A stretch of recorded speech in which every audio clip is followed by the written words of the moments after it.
Today is Friday the 13th. Haven't seen any black cats yet, so I think I should be okay.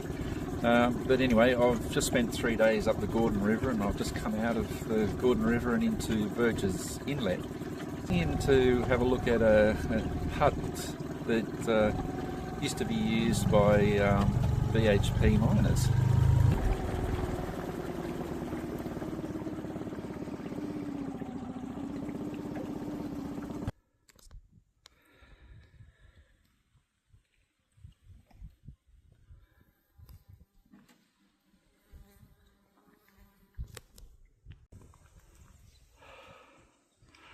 Just walked up the track to the hut.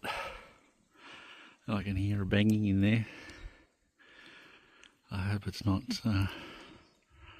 a bunyip.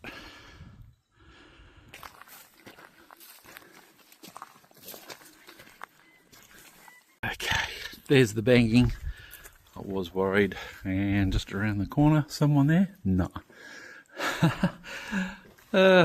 Ghost stories on Friday the 13th. That's the culprit. Bit of alstonite up there flapping in the breeze. Anyway, so this is the miner's hut. There's not much left of it, and doesn't look as though it would have been a terribly nice place to stay anyway. Very airy and good view out the back.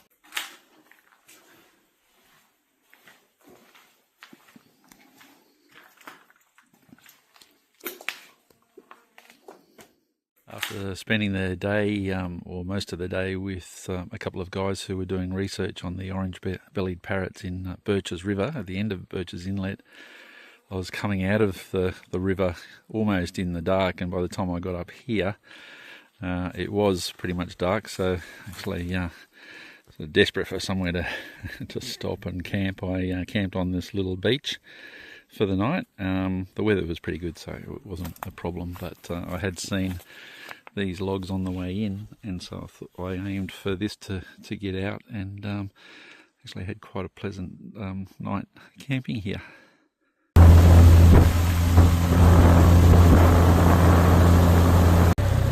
Okay, so this is the beginning of the Point Hibbs track.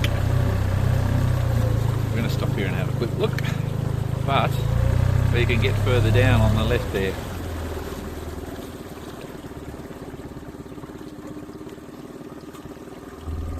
When I was here, I think it was about 20 years ago, and I met the guys doing the Orange Bellied Parrot research.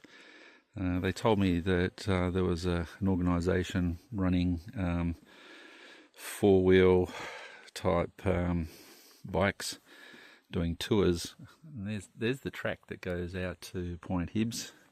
Here is a sign with some information, and it does show the four-wheelers there, all-terrain type vehicles, but it doesn't look like anyone's been here with that sort of vehicle for some time, so I'm guessing, like a lot of the things that used to operate around the southwest, it's not happening anymore.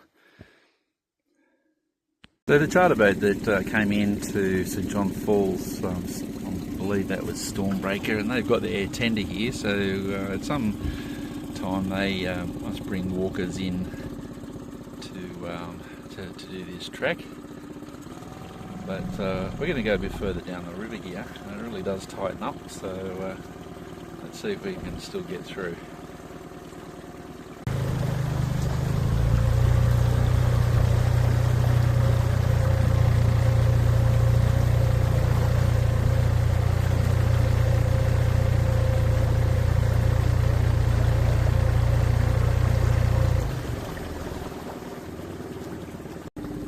Okay, there's the landing. Lucky it's there because there's a really big log across the river, so stream. Anyway, we're going to go and have a look. That's the way we came from. That's the way out. There was one branch, which I'll show you later. Had to duck under, but yeah, it's pretty narrow. And I came up here with a bigger boat last time, so this one, spot on. No problem, and plenty of depth. Anyway, we're going to go and have a bit of a look this way. There is a hut not too far along this track. come from that way. I've only been walking for a couple of minutes, and I've joined up with the track that we saw back where the dinghy, the rowing dinghy is. So we've cut out a little bit of a walk, and everything's in a bit of a state of disrepair. So it's all showing signs of not being used for the ATVs anymore. And I really don't know that there's too many people walking this track these days. Okay, here we are. Here's the hut.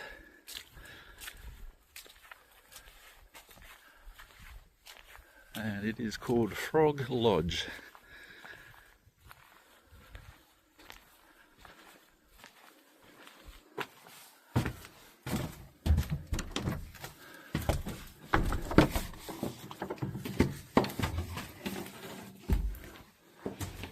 Okay, quite homely. There's a registration book. There usually is one in these. 4 bunks. Lovely little area to sit. It's actually really nice and homely. Okay, Frog Lodge. Let's check out the logbook.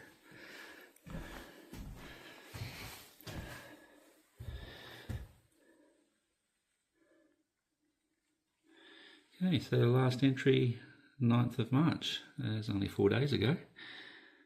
And some sailors on the 3rd of March. So I've just walked out from the Frog Lodge, and just only a couple of minutes along the track, and I'm now looking directly south, and there's these massive plains of button grass. It's all quite flat, and just where that distant range comes dipping down, you can probably see the track running over the hill just before it. Frog Lodge has actually got quite a special toilet. There's no door. I think it's far enough away from the hut that it really doesn't matter, but that's your view, looking directly south. I won't show you inside the toilet.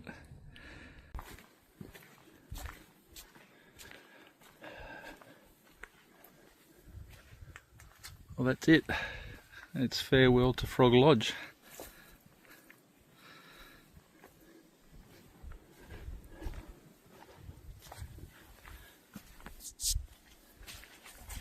And I'm back at the little boat. Now it's time to go back to the big boat.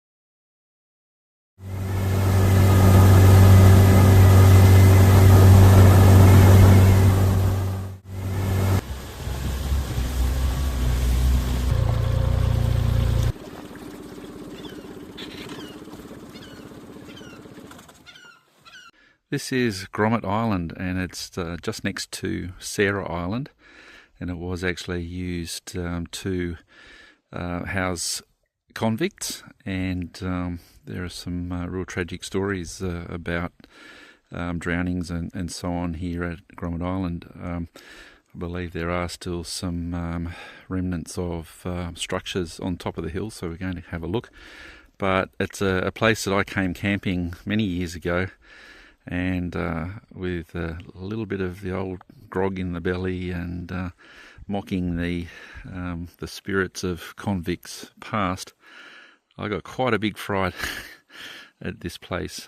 So I was camping on the island, and had been up the Gordon River for a few weeks. Went down to the end of Birchs Inlet, and then came out the next day and camped here. So I didn't have a weather forecast.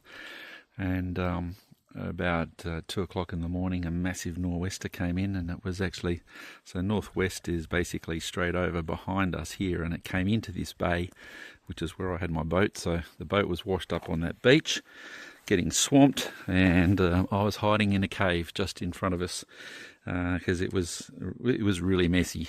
Anyway, I got out of here and went back to, actually drove back to Queenstown and stayed there for a couple of nights just to thaw out and get my wits back about me. It's got a great little bay which is pretty much protected from all of the winds that you would expect here. Northwest is looking straight ahead, but my experience here, the waves and wind were sort of whipping around the corner. But my camping spot was just in behind these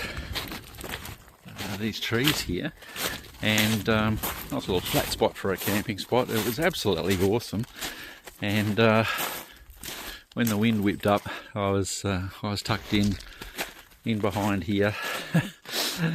I had a tarp that I was camping under, and that had blown away, and so basically I had to hunker down there.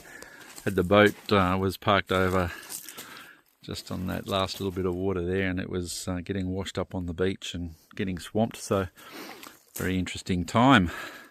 But anyway, enough of that, let's go exploring. Here on the southwestern corner of the island is a track that goes up the hill, so we're going to go up there now. Just looking straight across there is Sarah Island. Now, I'm not going to go over there. I've been there a few times. There's a lot about Sarah Island, and the tour boat goes there and all that sort of thing. But we're going to spend a bit of time having a look around this one. There's not really easy access to this one for a lot of people, so we'll go check it out.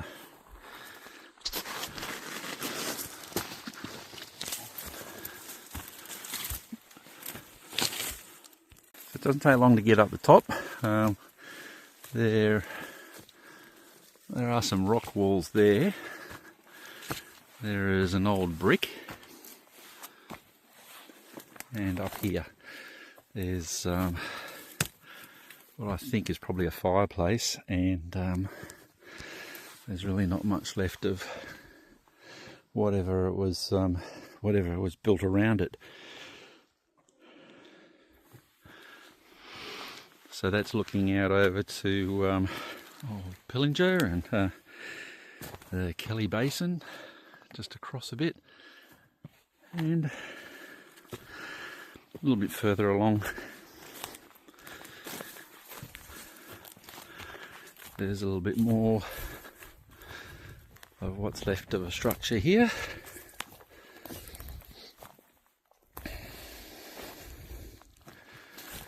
And I can see down, it's very steep just here, just see down over the little cove and the beach. I've come up over the hill and well, as far as you can get on the other side, and this is basically looking out well, up to the north, and Strawn is just to the left of that dipping piece of land on the right in between those two branches, and Hell's Gate over on the left of that middle branch. And there's another view of Sarah Island from Grummet Island.